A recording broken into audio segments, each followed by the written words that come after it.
the wild, violent, and unexpected history of American football.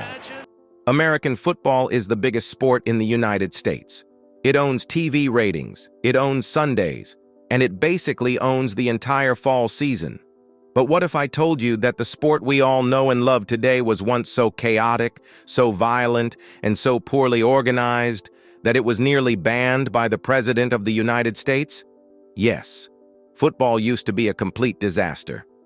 To understand how it became America's #1 sport, we need to go back to the late 1800s. Forget helmets, forget pads.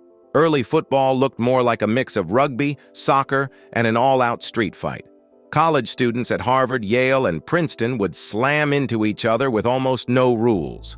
There were no forward passes, no official formations, not even a clear field layout. The entire strategy was basically get the ball and try to survive.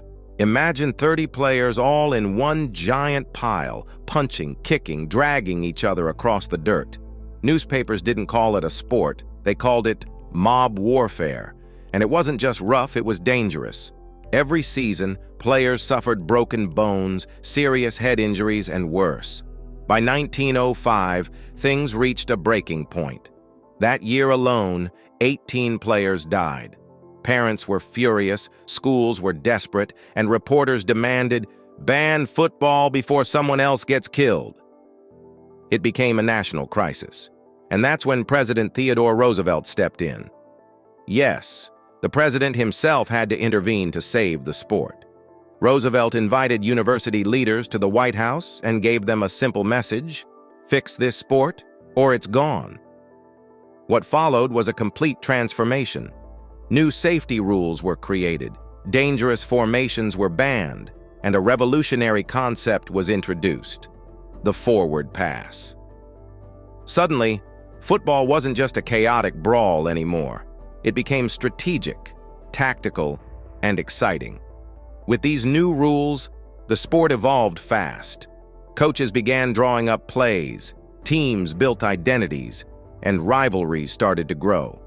Universities built stadiums, fans packed the stands, and football shifted from messy chaos to America's next big thing. Then in 1920, everything changed again. In a small car dealership in Canton, Ohio, a group of team owners gathered and created what would eventually become the National Football League, the NFL. At first, almost nobody cared. Players had second jobs, teams folded constantly, crowds were tiny. But when radio emerged, and especially when television arrived, football exploded in popularity. Its fast action, dramatic moments, and big hits were perfect for TV.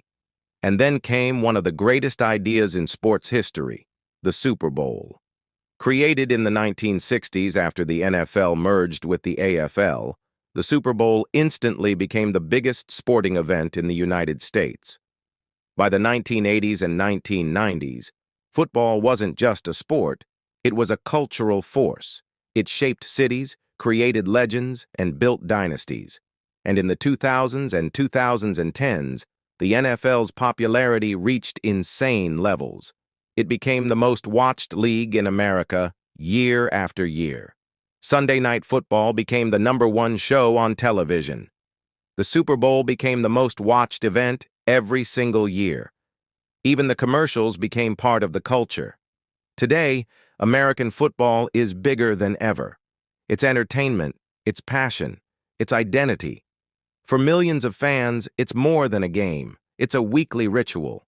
But it all began with a dangerous, chaotic sport that almost didn't survive. Thanks to new rules, innovation, and a push from the president, football evolved into the incredible game we know today. So the next time you see a perfectly thrown touchdown pass or a game-winning drive, remember, football didn't begin with perfection. Football began with chaos. And that chaos created America's favorite sport.